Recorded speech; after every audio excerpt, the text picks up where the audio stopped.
I recently replaced one of my NAS drives from Western Digital with a bigger one. And when I had to move to the bigger one, I wanted to just make sure I back up. And since I had another Synology drive, I had two 4 terabyte drives, but my content is above 4 terabyte. So I had to go with the RAID 0 configuration, which I did because it's just gonna be a day or so that I need that backup. Alternate option would have been to restore from Azure, and Azure is gonna charge money when you pull data down. And it may not be as fast as having a local drive. So I went with the local drive option. And the interesting stuff is when I was restoring, after I copied all the files over and I replaced this drive, the drive on the Synology, one of the Western Digitals actually said, it started giving error that there is a problem, that it crashed. So now it's in RAID 0. So if a drive crashes, you could lose data. But I think fortunately I was able to get there's only one or two files that I got some error. Other than that, I think I got almost all of it out. So that way I was lucky. But for replacement, I went and bought another Western Digital, and I was thinking, but while buying it, I was thinking, I had a Western Digital fail on me. Why am I getting another Western Digital? But anyway, since I'm used to buying Western Digital and they had really good reviews, I went with it. But recently, a few days ago, I saw another review by someone, which I'll put in the descriptions, which says that after these drives are on for like 3 years, Western Digital automatically gives a warning that it needs to be replaced. And this is a way they can get consumers to just upgrade their drives. And if you put all your drives at about the same time, then 3 or 4 years from now, all those drives are going to light up that they need to be replaced. And that doesn't make as much sense, since we are hoping that we can survive one drive failure, not n drive failures. And we don't want to support a company that have these kinds of techniques, right? So for that reason, I decided to return my 10 terabyte Western Digital, and I've got myself a new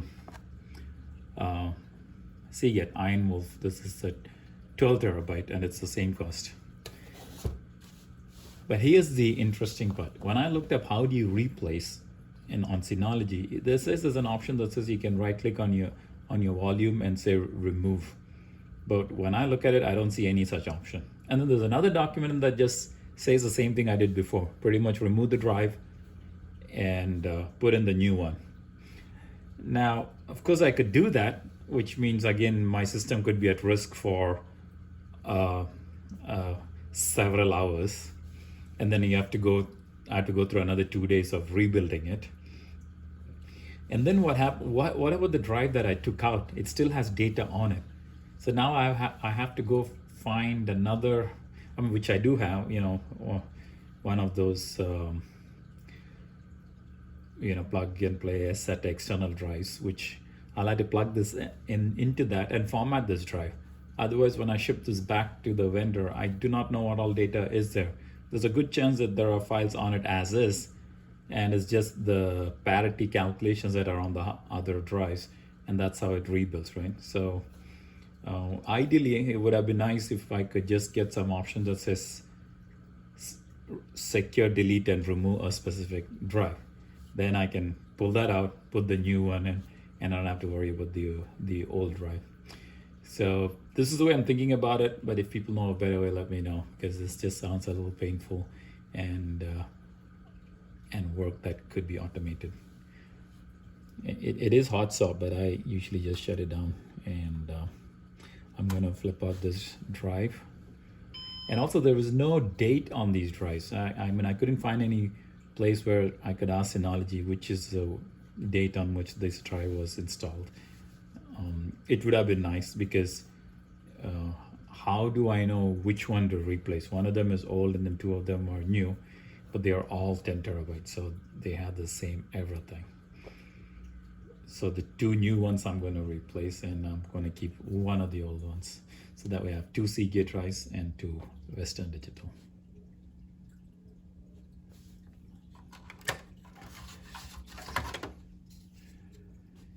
So that's 10.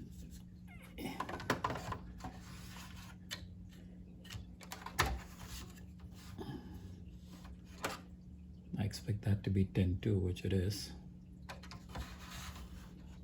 So this might be the second one. Trying to also understand how they number their drive. Yeah, it is 4. So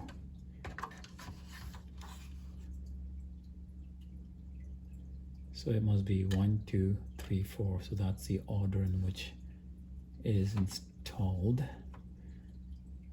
And do they have any kind of a date on them?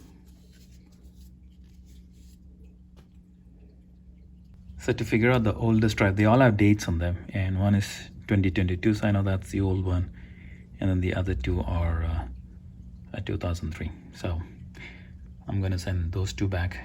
This is going to be painful because building each of these is going to take me 2 days. I have to rebuild the first one, be successful at it.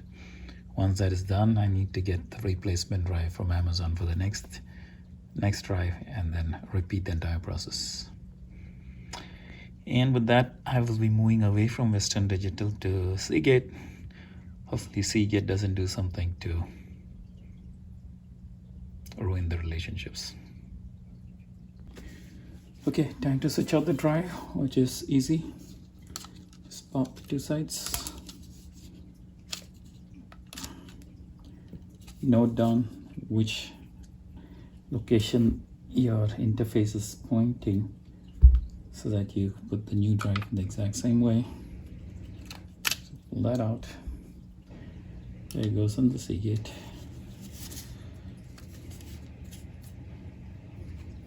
Still haven't really decided what to do with the other one, because I threw away the packaging.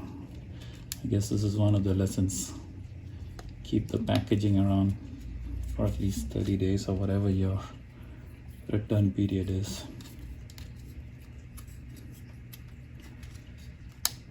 I remember returning some cover for an iPad, and because the box is missing, after a month or so, Amazon said it wasn't returned, and they took back the money. So I lost the item and the money. All right, time to put the drive in.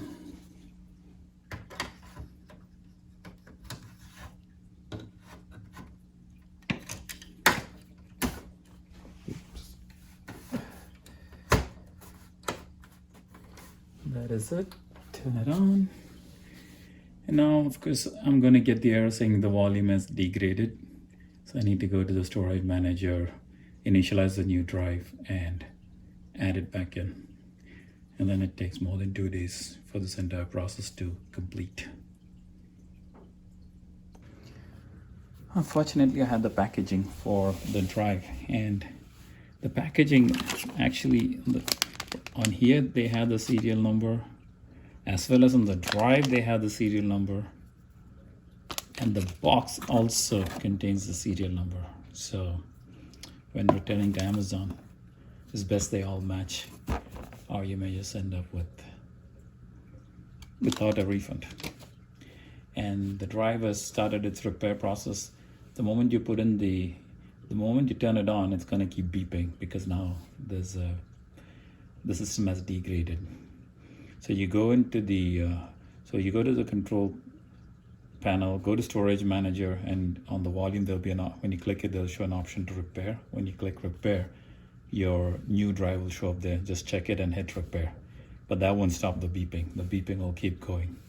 Next, you need to go to hardware information control in the control panel, and there you will see beep, and press the suppress button, and that's how you stop the beeping from happening. Otherwise it's going to be 2 days of beeping, or how much of a time it takes to repair.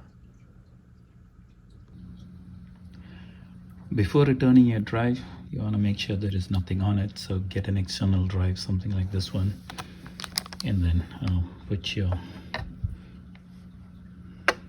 NAS drive into it. Then you can connect it to your laptop and do a complete format. So that way you feel like your data is not being shipped out to some third party. If you are using encryption on your drive, then I guess it's okay. You don't have to go through this step.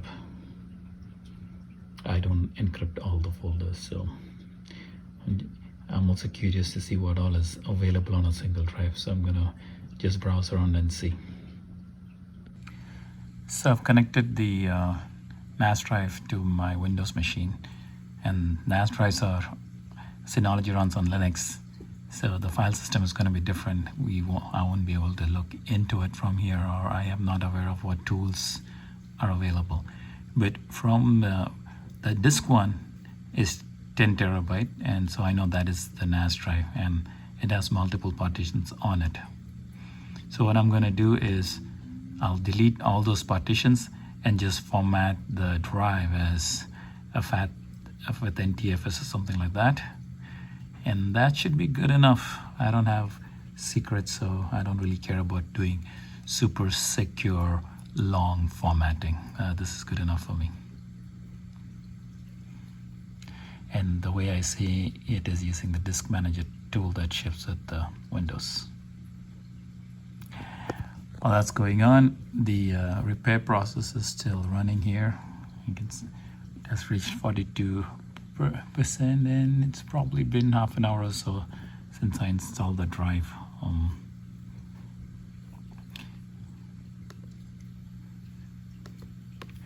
See this, when I follow the instructions on DSA on their website for this specific version, which is 7.1, it says click on storage.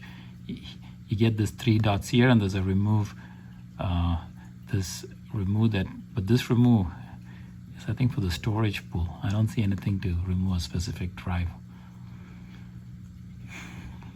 All right, so I think that is it. Once I do my formatting, my drive is ready to be shipped back, and hopefully Western Digital will think twice before putting up fake warnings and making people change every 3 years. Whenever I see a company do something like this, I make it a point that others know about it and I don't use it, both.